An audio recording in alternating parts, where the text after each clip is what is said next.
ಇದ್ದೀನಿ ಅಂದ್ರೆ ಇವತ್ತು ಮಾತಾಡ್ತಿರುವಂತಹ ಕತೆ ಕೂಡ ಇಂಥದ್ದೇ. ಇದು ತುಂಬಾ ದಿನ ಆಗಿಲ್ಲ. ಇದೇ ವರ್ಷ ಇದೇ ತಿಂಗಳ ಮೇ 19ನೇ ತಾರೀಕು ಒಂದು ಆಕ್ಸಿಡೆಂಟ್ ಅಂತ ನನಗೆ ಯಾವುದೇ ಕಾರಣಕ್ಕೂ ಹೇಳಕ್ ಮನಸ್ಸು ಬರಲ್ಲ. ಯಾಕಂದ್ರೆ ಇದು ಒಂದು ಡೈರೆಕ್ಟ್ಲಿ ಆರ್ ಇಂಡೈರೆಕ್ಟ್ಲಿ ಒಂದು ಕೊಲೆನೆ. ಯಾಕಂದ್ರೆ ಮೇ 19ನೇ ತಾರೀಕು ಒಬ್ಬ 17 ವರ್ಷದ ಹುಡುಗ, ಅವನ್ನ ಮೈನರ್ ಅಂತ ಕರಿತೀವಿ ನಾವು, ಅಥವಾ ಅಪ್ರಾಪ್ತ ಬಾಲಕ ಅಂತ ಕರಿತೀವಿ. ಅವನೇನ್ ಮಾಡ್ತಾನೆ, ಒಂದು ಪೋರ್ಷೆ ಎಲೆಕ್ಟ್ರಿಕ್ ಕಾರ್ನ ತಗೊಳ್ತಾನೆ. ಸುಮಾರು 150-160 ಕಿಲೋಮೀಟರ್ ಸ್ಪೀಡಲ್ಲಿ ಬರ್ತಾನೆ. ಒಂದು ಆಕ್ಸಿಡೆಂಟ್ ಆಗುತ್ತೆ, ಇಬ್ಬರು ಅದರಲ್ಲಿ ಸಾಯ್ತಾರೆ. ನೀವು ಅನ್ಕೋಬಹುದು, ಏನಪ್ಪ ಇದು, ಈ ತರದ ಆಕ್ಸಿಡೆಂಟ್ಗಳು ತುಂಬಾ ನಡೀತಾ ಇರ್ತವೆ, ಈ ತರ ಡೆತ್ ತುಂಬಾ ಆಗ್ತಿರುತ್ತೆ, ಯಾಕೆ ಇದ್ರ ಬಗ್ಗೆ ವಿಡಿಯೋ ಮಾಡ್ತಾ ಇದ್ದಾರೆ, ಮತ್ತೆ ಯಾಕೆ ಇವತ್ತು ಇಷ್ಟೊಂದು ಸೋಷಿಯಲ್ ಮೀಡಿಯಾದಲ್ಲಿ ಇದ್ರ ಬಗ್ಗೆ ಇಷ್ಟೊಂದು ಡಿಸ್ಕಷನ್ ನಡೀತಾ ಇದೆ, ಇದೆಲ್ಲ ನೀವು ಅನ್ಕೋಬಹುದು. ಇದರಿಂದ ಒಂದು ದೊಡ್ಡ ಷಡ್ಯಂತ್ರ ಇದೆ, ಇದರಿಂದ ಒಂದು ದೊಡ್ಡ ಕತೆ ಇದೆ. ಆ ಕತೆ ಬಗ್ಗೆ ಇವತ್ತು ತಿಳ್ಕೊಳ್ಳೋಣ ಬನ್ನಿ.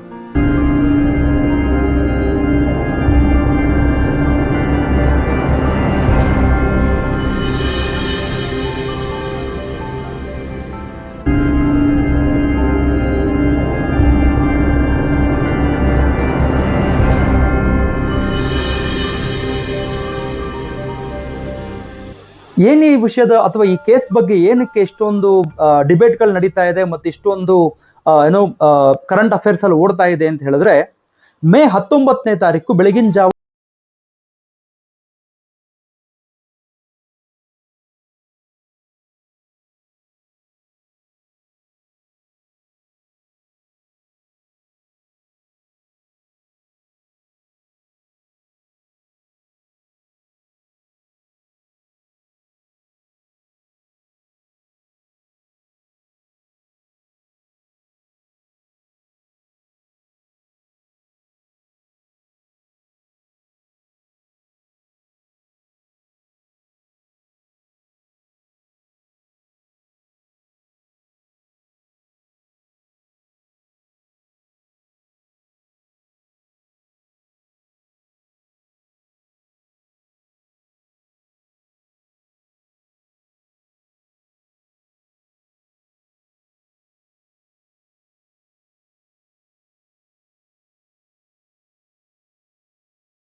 ಇವರು ಆ ಕೆಲಸ ಮುಗಿಸಿ ಒಂದು ತಿನ್ಕೊಂಡು ಊಟ ಮಾಡ್ಕೊಂಡು ಹೋಗೋಣ ಅಂತ ಹೋಗ್ತಿರ್ತಾರೆ.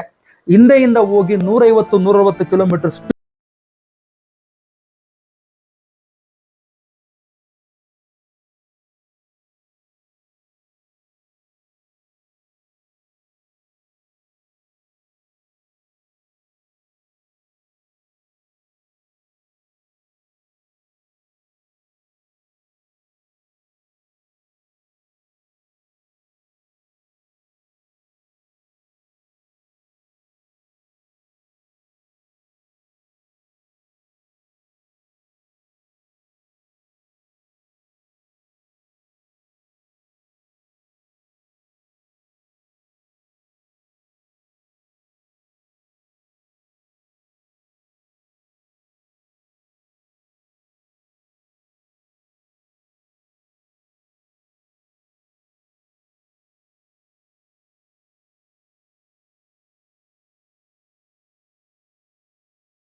ಆಕ್ಸಿಡೆಂಟ್ ಆದಾಗ ಇಮಿಡಿಯೇಟ್ಲಿ ಏನ್ ಮಾಡ್ತಾರೆ, ಬ್ಲಡ್ ಸ್ಯಾಂಪಲ್ಸ್ ತಗೊಳ್ತಾರೆ, ಮತ್ತೆ ಯೂರಿನ್ ಸ್ಯಾಂಪಲ್ಸ್ ತಗೊಳ್ತಾರೆ. ಏನಕ್ಕೆ ಯೂರಿನ್ ಸ್ಯಾಂಪಲ್ಸ್ ತಗೊಳ್ತಾರೆ ಅಂದ್ರೆ, ಈ ಆಲ್ಕೋಹಾಲ್ ಕನ್ಸಂಪ್ಷನ್ ಆಗಿದ್ರೆ ಬ್ಲಡ್ ಸ್ಯಾಂಪಲ್ಸ್ ಅಲ್ಲಿ ಗೊತ್ತಾಗ್ಬಿಡುತ್ತೆ ಎಷ್ಟು ಇಂಟೆನ್ಸಿಟಿನಲ್ಲಿ ಅವ್ರು ಆಲ್ಕೋಹಾಲ್ ನ ಕುಡಿದಿದ್ದಾರೆ ಅಂತ.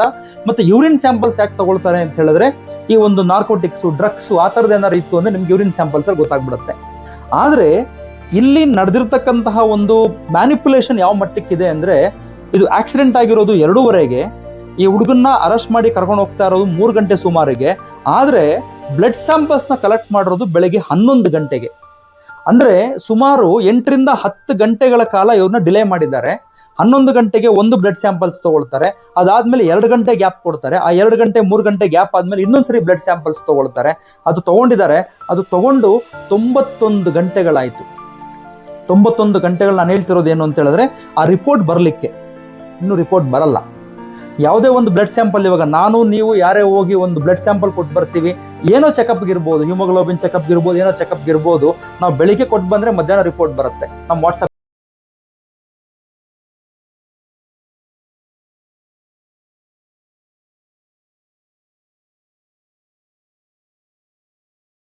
ಹದಿನೈದು ಗಂಟೆಗಳ ಒಳಗಡೆ ಈ ಹುಡುಗನಿಗೆ ಬೇಲ್ ಸಿಗುತ್ತೆ, ಜಾಮೀನ್ ಸಿಗುತ್ತೆ.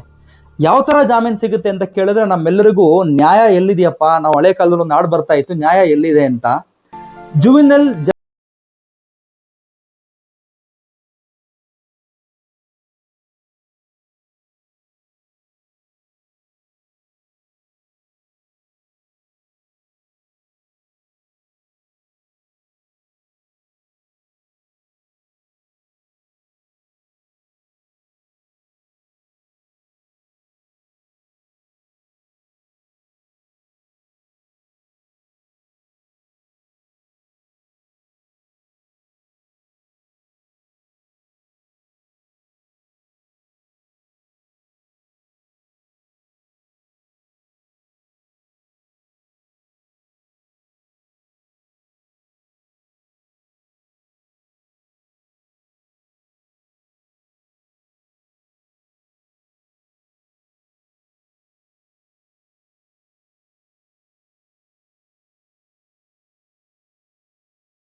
ಅಲ್ಲ, ಆದ್ರೆ ಅವ್ನಿರ್ತಕ್ಕಂತಹ ಸ್ಟೇಷನ್ಗೆ ಏನಾಗುತ್ತೆ, ಪಿಜ್ಜಾ, ಬರ್ಗರ್, ಅವ್ನಿಗೇನು ಊಟ ಬೇಕು ಎಲ್ಲ ಊಟ ಹೋಗುತ್ತೆ.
ಬಿಸ್ನೆಸ್ ಟೈಕೂನ್ ಅರೆಸ್ಟ್ ಮಾಡ್ತಾರೆ. ಯಾಕಂದ್ರೆ ಇದೆಲ್ಲ ಸಪೋರ್ಟ್ ಮಾಡಿ, ಇದಕ್ಕೆಲ್ಲಾನು ಬ್ಯಾಕ್ ಗ್ರೌಂಡ್ ನಲ್ಲಿ ವರ್ಕ್ ಮಾಡ್ತಾರೆ.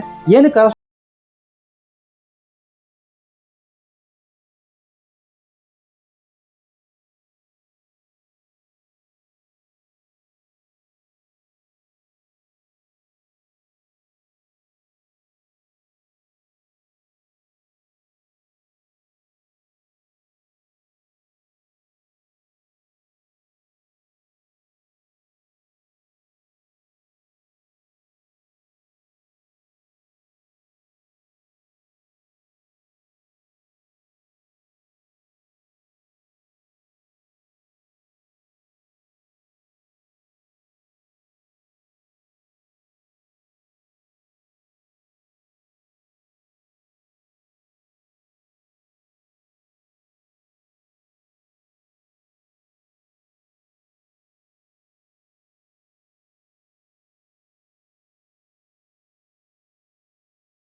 ಗೊತ್ತಿಲ್ಲ ಅವ್ರೇನ್ ಬಡವರಿದ್ದಾರಾ ಶ್ರೀಮಂತರಿದ್ದಾರಾ, ಏನೇ ಇದ್ರು ಮಕ್ಕಳು ಮಕ್ಕಳೇನೆ. ಪುತ್ರ ಶೋಕಂ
ಪದಗಳ ಪ್ರಬಂಧ ಬರಿ ಅಂತ ಹೇಳ್ಬಿಟ್ಟು ಆ ಪ್ರಬಂಧ ಬರೆಸ್ಕೊಂಡು ಇವನ್ನ ಬಿಟ್ಟು ಕಳಿಸಿರಲ್ಲ 15 ಅವರ್ನಲ್ಲಿ. ನಮ್ಮ ಒಂದು ನ್ಯಾಯಾಂಗ ಒಂದು ಸಿಸ್ಟಮ್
ಮಾಡ್ಲಿ ಅಂತ ಕಟ್ಟಿಬಿದ್ದು ನಾವೇನ್ ಮಾಡ್ತೀವಿ, ಅವ್ರಿಗೆ ಏಜ್ಗೆ ಮೀರಿದಂತಹ ಫೆಸಿಲಿಟೀಸ್ ನ ಕೊಡ್ತೀವಿ.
ಕರ್ತವ್ಯ, ಪೋಷಕರ ಕರ್ತವ್ಯ. ಆದ್ರೆ ಮಕ್ಕಳಿಗೆ ಎಂಜಾಯ್ ಮಾಡ್ಬೇಕಾಗಿರುವಂತದ್ದು ಅಥವಾ ಅವ್ರಿಗೆ ಒಂದು ವೈಭೋಗದಲ್ಲಿ ಮರಿಬೇಕಾಗಿರುವಂತದ್ದು ತಗೊಳ್ಳೋದು ಅವ್ರದೇ ಜವಾಬ್ದಾರಿ. ಇದನ್ನ ಮೈಂಡಲ್ಲಿ ಇಟ್ಕೊಳ್ಳೋಣ. ಹಾಗೂ ಈ ಕೇಸ್ ಎಲ್ಲಿಗೆ ಬರುತ್ತೆ, ಏನಾಗುತ್ತೆ, ಫಾಲೋ ಅಪ್ ಮಾಡೋಣ. ಸಾಧ್ಯ ಆದ್ರೆ ನಾನು ಸಹ ಇದನ್ನ ಹಿಂದೆ ಬಿದ್ದು ಸ್ವಲ್ಪ ರಿಸರ್ಚ್ ಮಾಡಿ ನಾನು ನಿಮ್ಗೆ ಇನ್ನೊಂದು ವಿಡಿಯೋದಲ್ಲಿ ಇದ್ರ ಬಗ್ಗೆ ಡೀಟೇಲ್ಸ್ ತಗೊಂಡ್ಬರ್ತೀನಿ. ಅಲ್ಲಿವರೆಗೂ ಥ್ಯಾಂಕ್ ಯು, ನಮಸ್ಕಾರ.